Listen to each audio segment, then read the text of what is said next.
iqlim qurşaqları, materiklərin iqlimi testindən A qrupu testlərinin izahına başlayırıq.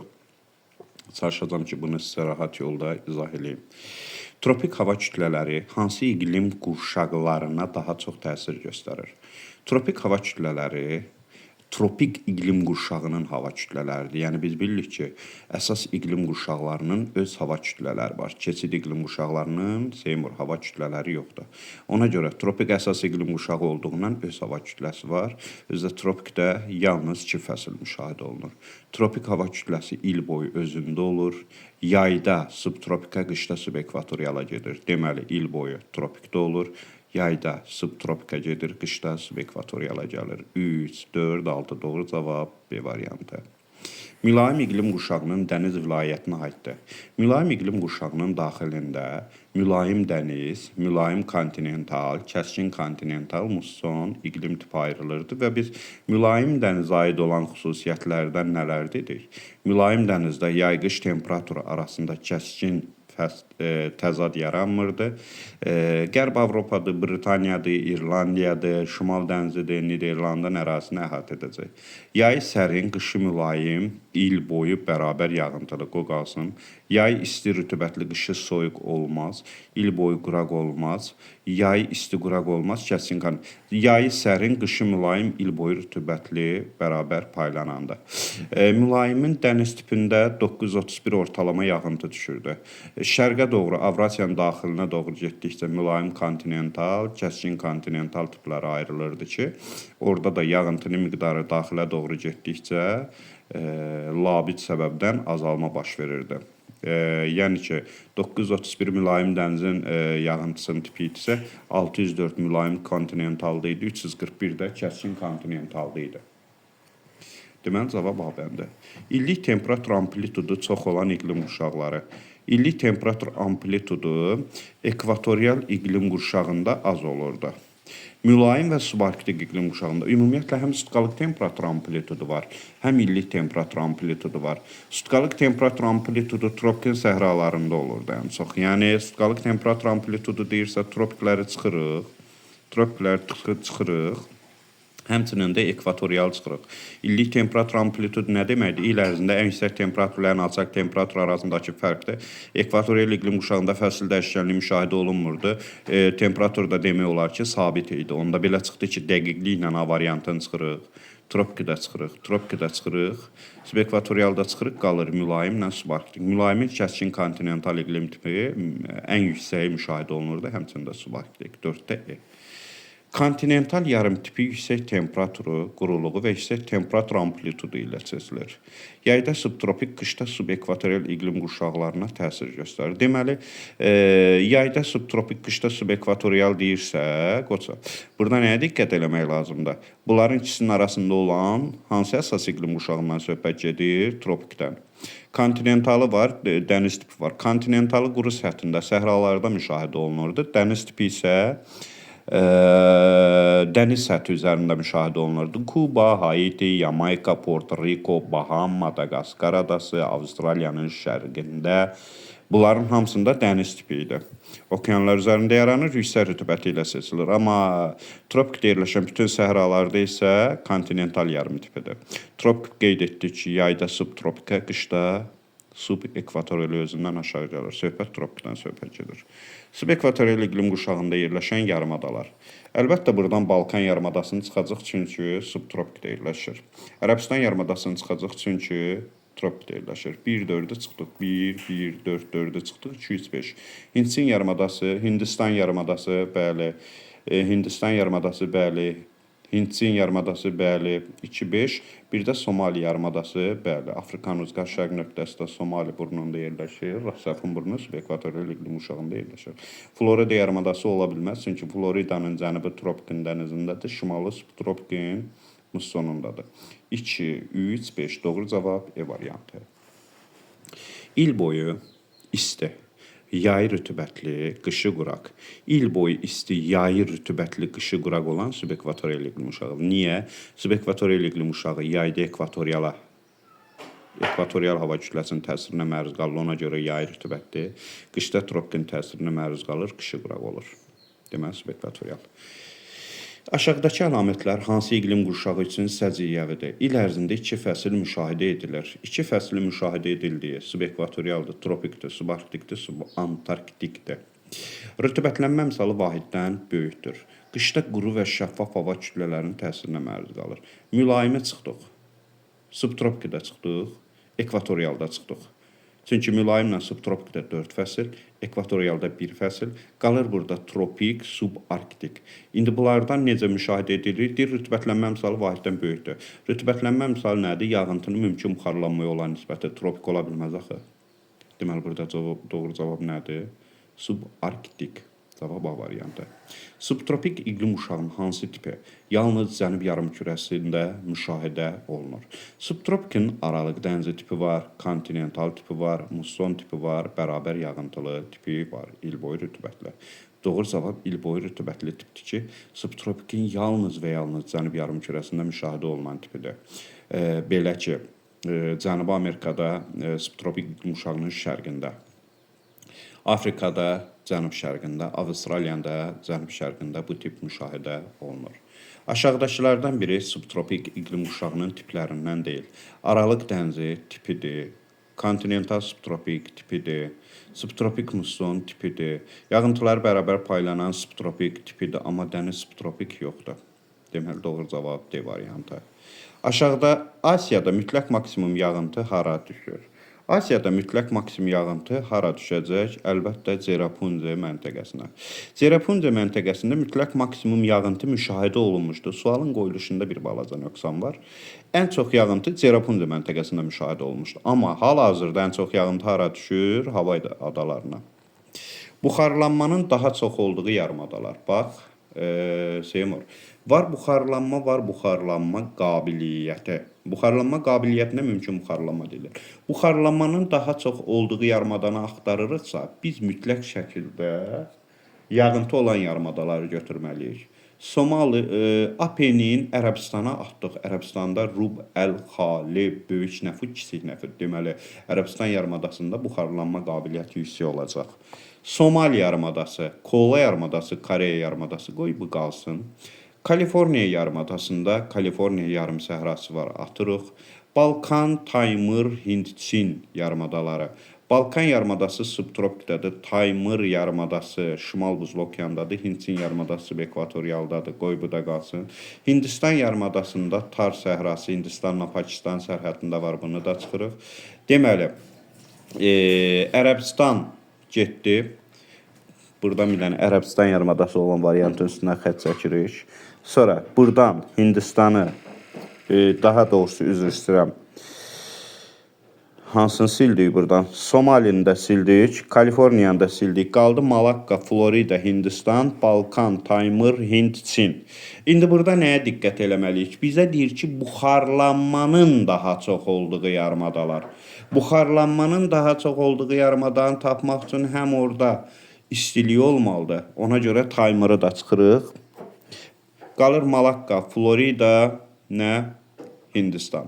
A bəndində Ərəbistan olmaz, B bəndində Kola olmaz, C bəndində Çikota olmaz, E bəndində Taymır olmaz. Doğru cavab Malakka, Florida, Hindistan.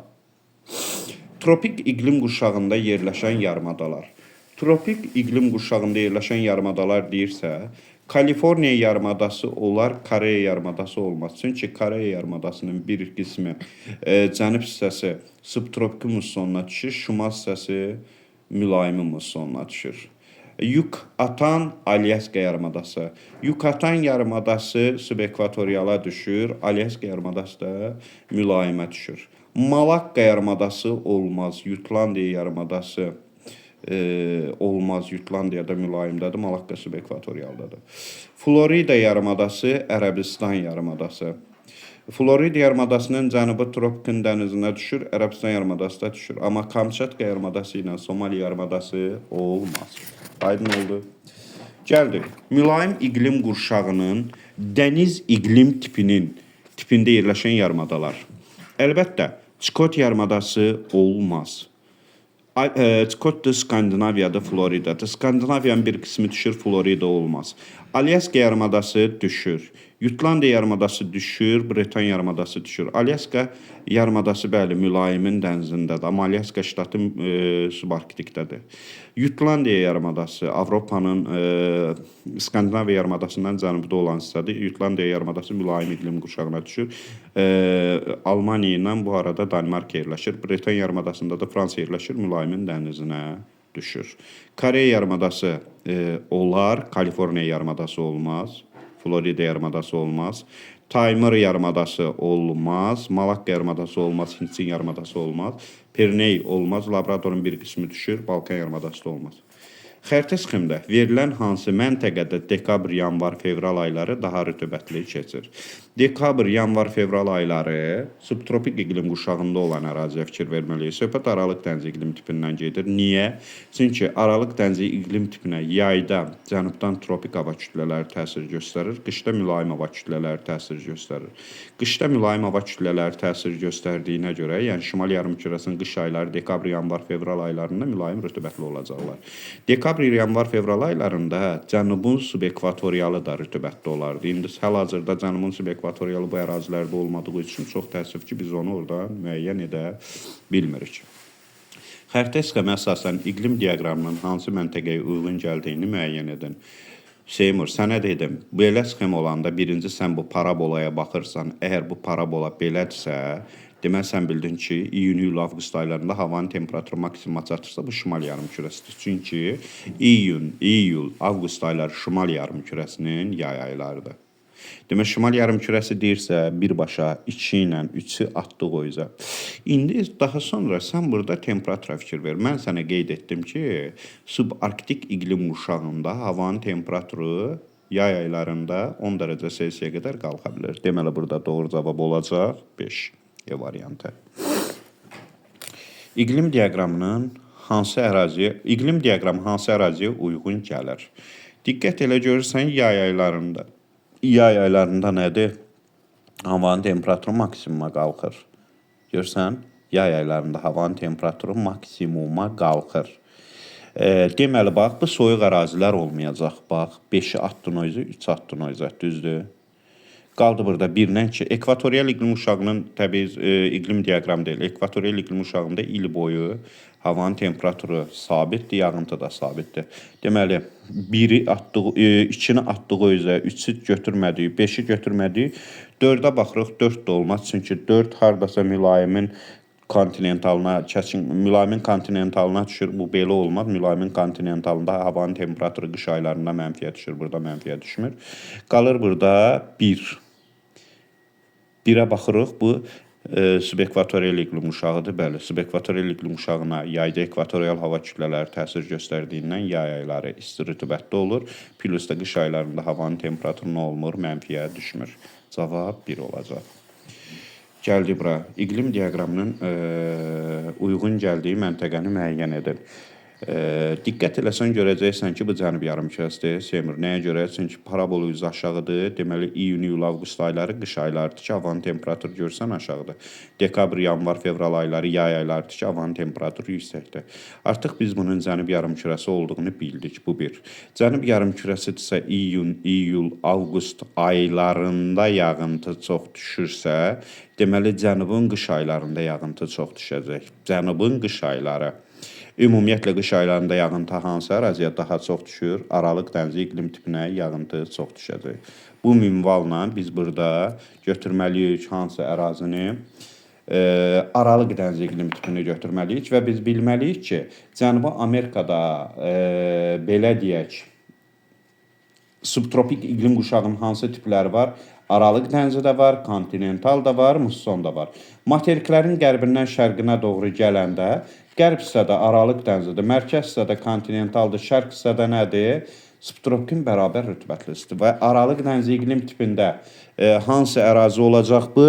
Hardasa təxminən bu hissəyə uyğun gələcək. Subtropikin aralıq dənizi kontinentalı bərabər yağıntılısı da bu hissədə olacaq. Afrikada mütləq maksimum yağıntı düşür. Yadınızda saxlayın. Kamerun vulkanının yamacında Debunca əyaləti var o hissəyə. Gəldik.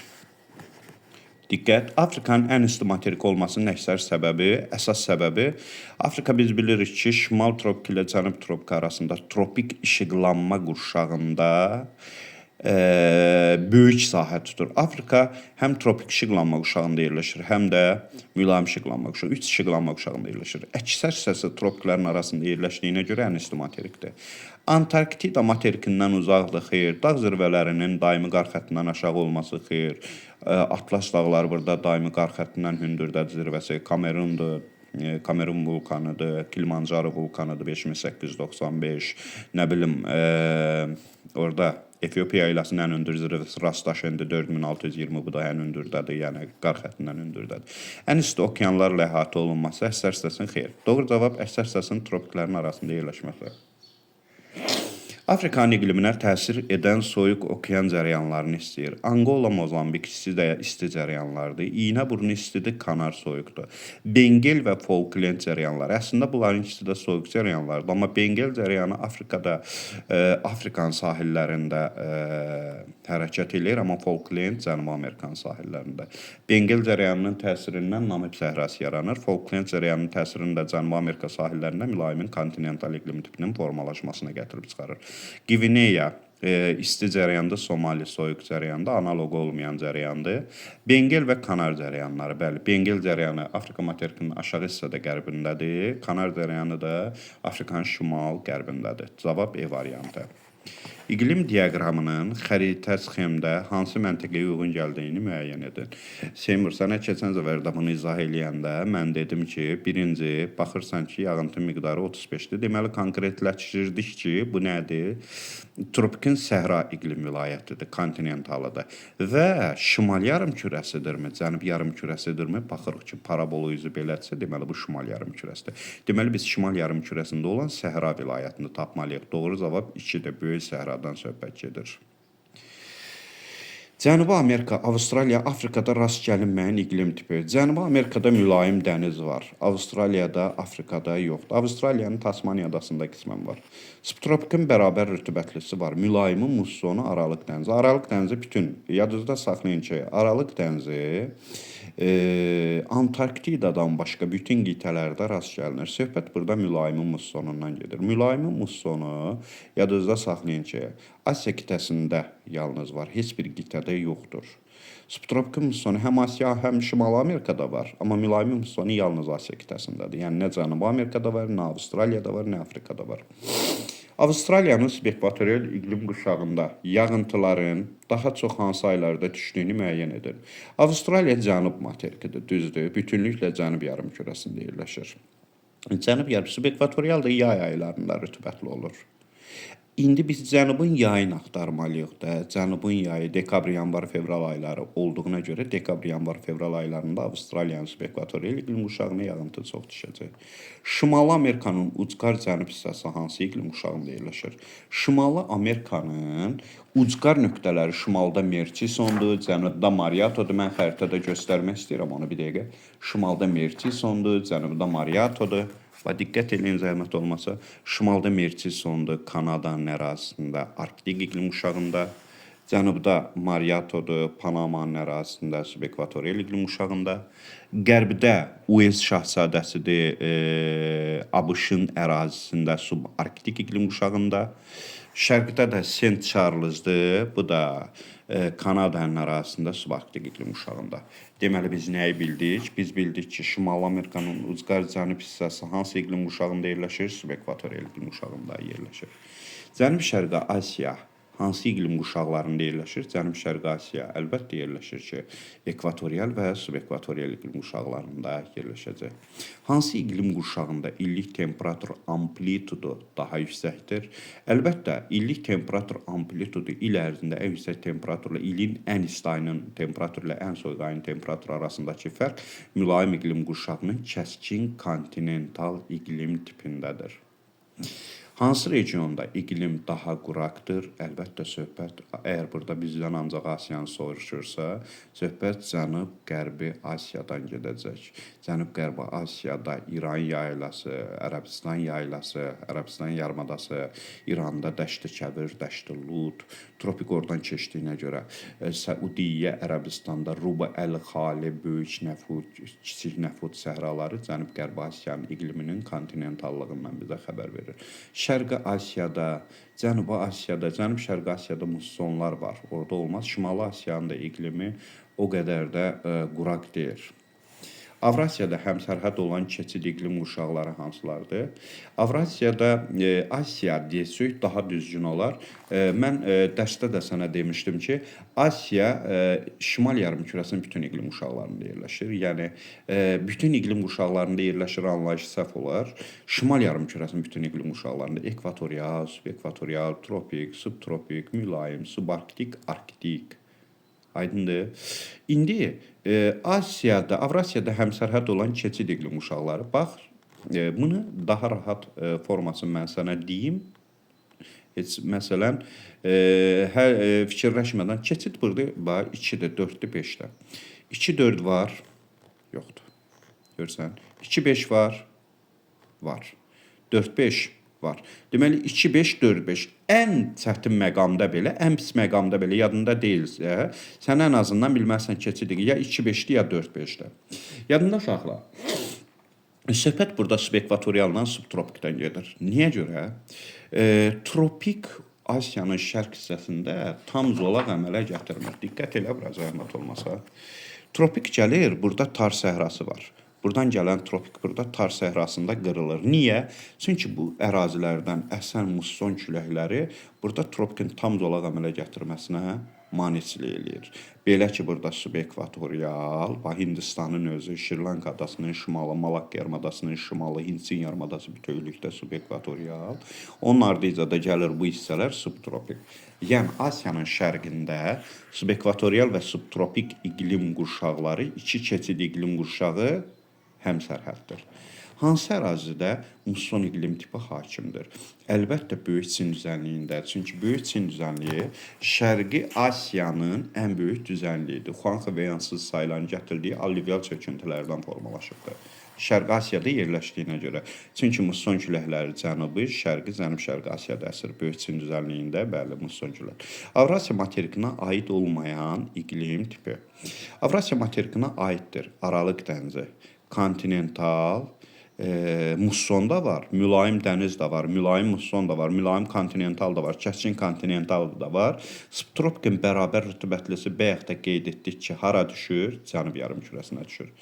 Şimali Amerikanın mərkəzi düzənliklərində müşahidə olunan tropik qasırğalar necə adlanır? Əlbəttə, söhbət tornadodan gedir. Tornado Şimali Amerikada bilavasitə relyef amilinin təsiri ilə yaranır. Belə ki, biz bilirik ki, Şimali Amerikada dağlar meridional istiqamətdə uzanır. Diqqət eləyin. Belə ki, qərbdə Kordilyer dağları meridional istiqamətdə, şərqdə Appalaç dağları meridional istiqamətdə uzandığından şimaldan gələn arktik hava kütlələri materikin içərisinə sərbəst şəkildə daxil ola bilir. Cənubdan da tropik hava kütlələri sərbəst şəkildə daxil ola bilir və bu mərkəzi düzənliklərdə, bu hissələrdə onların qarşılaşmasından boğanaq düşür. Məhz bax, nələr yaranır? Tornadolar yaranır. Ucqar şimal və cənub nöqtələri subtropik iqlim qurşağında yerləşən materik. İndi onu da mən sizə göstərirəm. Söhbət Afrika materikindən gedir. Bir dəqiqə. Afrika materikinin ucqar nöqtələrinə diqqət eləyin. Afrikanın ucqar nöqtələri şimalda Tunis ərazisində Benseka, Əl-Əbiyyat, Rasengeladır. Bu subtropikin aralıq dəniz iqlim tipində yerləşir. Cənubda İynəburnudur. Görürsünüz, Carın ərazisindədir. Carın ərazisində cənub-qərb hissədə aralıq dəniz iqlim tipidir. Cənub-şərq hissədə bərabər yağıntılıdır. İynəburunda subtropikə düşür. Qərbdə Almadidir, Senegalın ərazisindədir. Şərqdə də Rashafundur, Somalinin ərazisində. Maraqlı məqam Afrikada odur ki, şimalla cənub subtropikdə yerləşir, qərblə şərq subekvatorialda yerləşəcək. Deməli, ucqar şimal və cənub nöqtələri subtropik iqlim qurşağında yerləşən materiklər Afrika materikidir. Yadınızda saxlayın.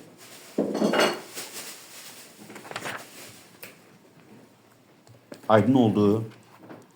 Sonra gəldik Şimali Amerikada buxarlanma ilə buxarlama qabiliyyəti arasındakı fərqin böyük olduğu ərazilər.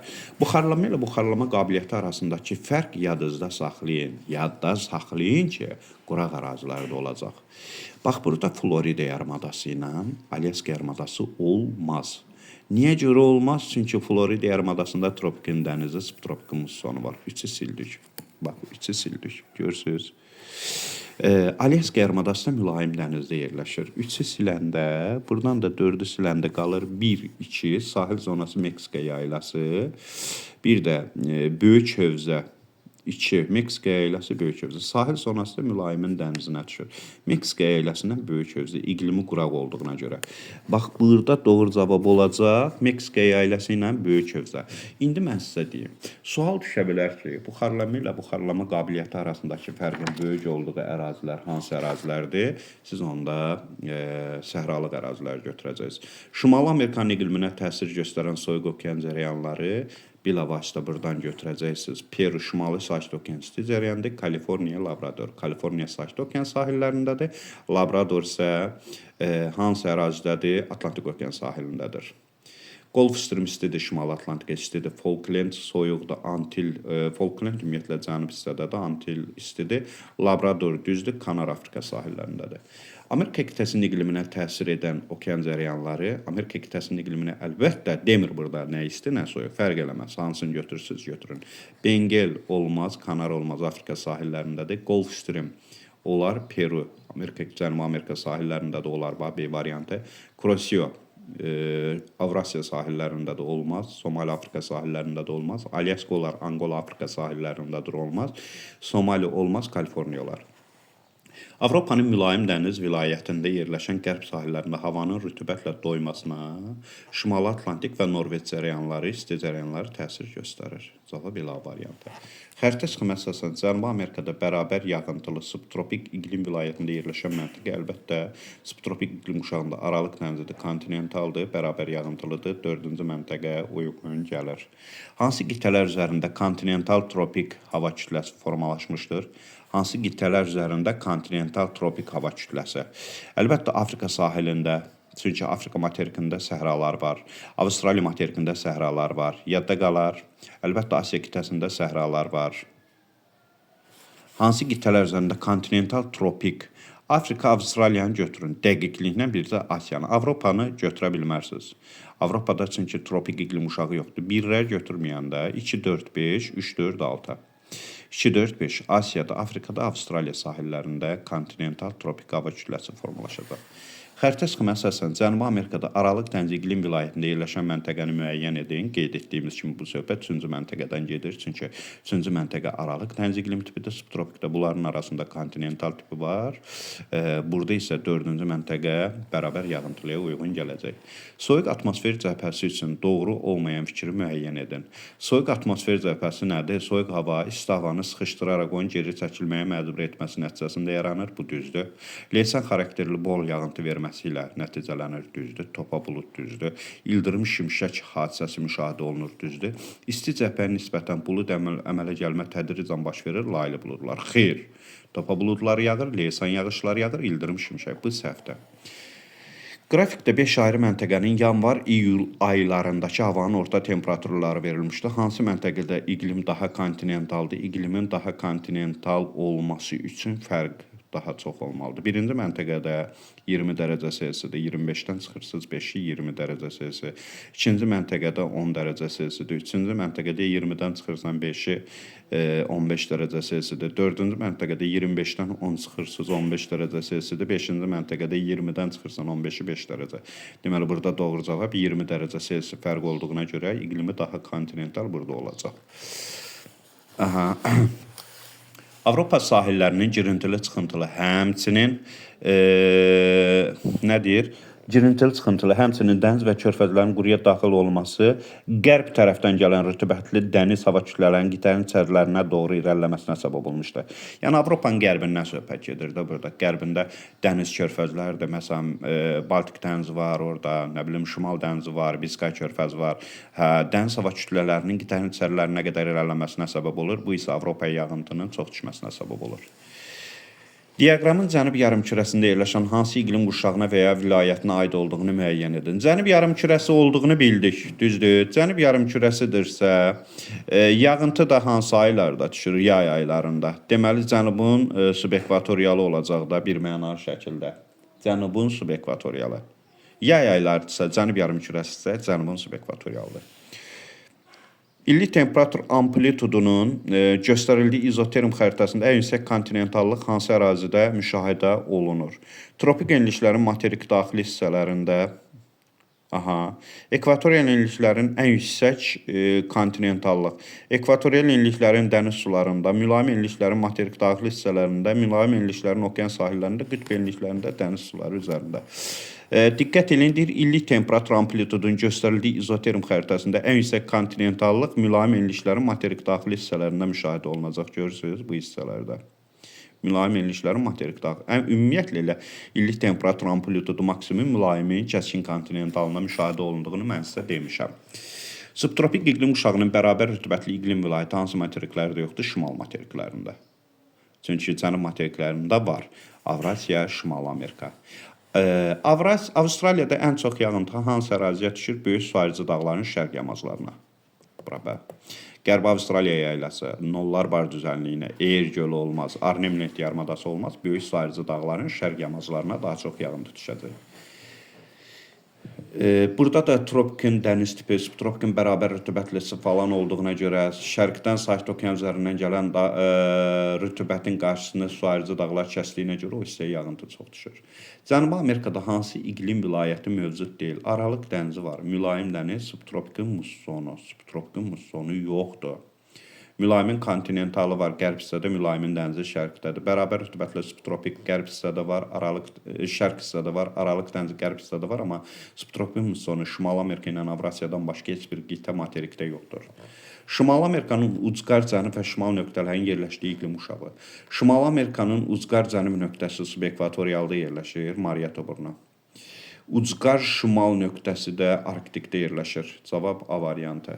İqlim diaqramının hansı yarımadadakı məntəqəyə uyğun gəldiyini müəyyən edin. Bax, söhbət burada yenə də qeyd etdiyim kimi subarktikdən gedir. 10 dərəcə Seymur. Subarktikdə də Yucatan, Çikot yarımadası, şimalda Çikot yarımadası. Bax, buna uyğun gələcək. Nəyə görə? Çikot yarımadasında, şimalda Taymir yarımadasında Çelyuskin idi, şərqdə Çikot yarımadasında Dejinyo burnu idi. O da subarktikə uyğun gəlir. Aydın oldu. Sonra belə. B variantına qədər demişdim. Biz artıq 50 sualın izahını verdik. İnşallah davamı olacaq. Təşəkkür edirəm.